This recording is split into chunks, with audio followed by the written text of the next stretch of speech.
Pampnoshalli University I studied. I know English. So you talk so good English. All good. That only he told, no? ಅದು ಸ್ವಂತ dialogue ನನ್ನದು. ಹೌದಾ? What? ಅಂದ್ರೆ ಪಂಪ್ನಸಳ್ಳಿ ಓದಿದ್ದೀನಿ ಅನ್ನೋದು ಇತ್ತು, ಬಟ್ ಪಂಪ್ನಸಳ್ಳಿ English medium, but it fail only, but I am good knowledge of course. ಅಂದ್ರೆ ತಪ್ಪು ಎಷ್ಟು ಚೆನ್ನಾಗಿ ಎಷ್ಟು ಚೆನ್ನಾಗಿ ಅಂದ್ರೆ that is how you prepare. Naturally ಎಷ್ಟು ಚೆನ್ನಾಗಿ ಗೊತ್ತಾ ಅದು, ಎಷ್ಟು ಸಕ್ಕತ್ತಾಗಿ ಕಾಣುತ್ತೆ ಗೊತ್ತಾ ಅದು. ಮುಖದಲ್ಲಿ ನಗು ತರಿಸೋದೇ ಅಂತದ್ದು, ಸಣ್ಣ ಸಣ್ಣ ಕಚ್ಚುಬಿಡಿ. ಹೌದು, ಭಾಳ ಚಿಕ್ಕ ಚಿಕ್ಕ ಅನ್ಸಿಸಲ್ಲೇ ವರ್ಕ್ ಆಗ್ಬೇಕಣ್ಣ. ಅಂದ್ರೆ ದಟ್ಸ್ ಹೌ.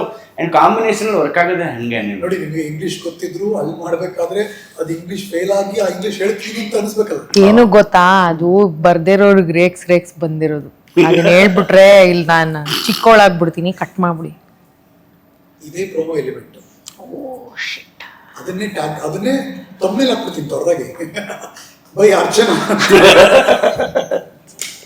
ಹಾಕಿದ್ರೆ ಫೋಟೋ ಹಾಕ್ಬಿಟ್ಟು ತಮ್ಮನೇಲಿ ಹಾಕ್ಬೋದು. ಬಟ್ ನಮಗ್ ವರ್ಕ್ಶಾಪ್ ಇತ್ತು ಸರ್, ಇಷ್ಟು ಒಂದ್ 3 ದಿನ ಸಂತೋಷ್ ಸರ್ ಆಫೀಸಲ್ಲಿ ನಂಗೆ ಚಂದನ್ಗೆ 3 ದಿನ ಬೆಳಗ್ಗೆ ಸಾಯಂಕಾಲದವರೆಗೂ ರುಬ್ಬು